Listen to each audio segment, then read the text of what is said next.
We also want to introduce the other issue in the region, and that is, of course, Ukraine.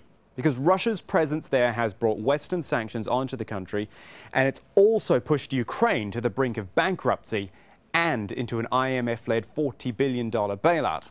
We've got two reports from Paul Brennan now explaining the very scale of Ukraine's economic challenge. From central Kiev's high-end retailers to this street market in the suburbs is less than 10 kilometers, but it may as well be 10,000. A woman samples a bottle top of milk to test for freshness. Every spending decision here is carefully pondered. As inflation erodes their already meager income, every last kopika of cash is precious. Definitely yes. Everything has become more expensive.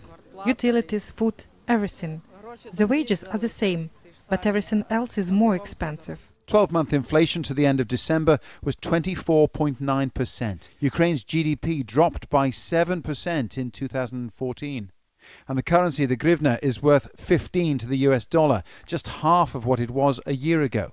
Before being ousted a year ago, President Yanukovych enjoyed extraordinary opulence. Yanukovych's former estate here at Jazeera outside Kiev epitomizes the worst excesses of the former regime. But economic recovery here in Ukraine depends not just on ousting a president and removing a few corrupt officials. It needs cultural and systemic reform. Economic and political reform is underway, driven by young, dynamic people brought in from the business world. One of them is Dmytro Shimkiv, an entrepreneur and former Microsoft executive. Among his tasks, to balance the spending cuts demanded by the IMF with the need to recruit and retain good people. If we expecting the civil servants to know foreign language, to work with the lawyers, to be able to draft them, to work with the contemporary technology, communicate with contemporary technology, be able to run negotiations, etc., and that person's going to earn $50, well, per month, that's not going to fly. Mining runs deep in East Ukraine, deep in the ground and deep in the psyche of the people here. The coal that these men will dig 1,000 meters down powers the region's huge steel plants, generates electricity and heats people's homes. Donetsk and Lugansk supply 95% of Ukraine's coal and 16% of the country's GDP. Now these miners just feel lucky to still have jobs. This mine is our home and our work. If there is no work, it would mean no money and no means to feed the family. Last autumn, when grads started landing within the perimeter fence of this mine, it actually had to close for 6 weeks. It was simply too dangerous to operate. And you can hear the conflict is still literally on the doorstep. We're hoping the conflict ends. We want the economic situation to improve as soon as possible, so this mine can work for 10 or 12 years, or maybe even more.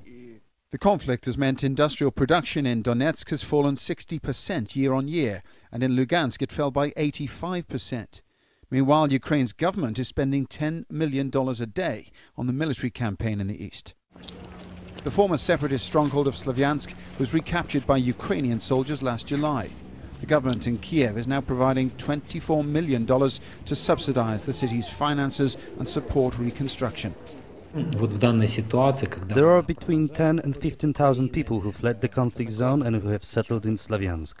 Obviously, that is a burden on our infrastructure. The new arrivals need work, food and accommodation. So we are hoping for the support of the international community, such as the EU.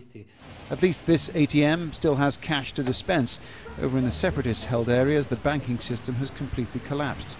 Pensions have not been paid for months. In Slavyansk, shops have reopened, but few have money to spend. For instance, my mother stays in Mariupol because she cannot find work here. When I came back here, I was lucky to get my old job back. But my boyfriend is unemployed. Before the war, there was not much work available. Now there are no jobs at all.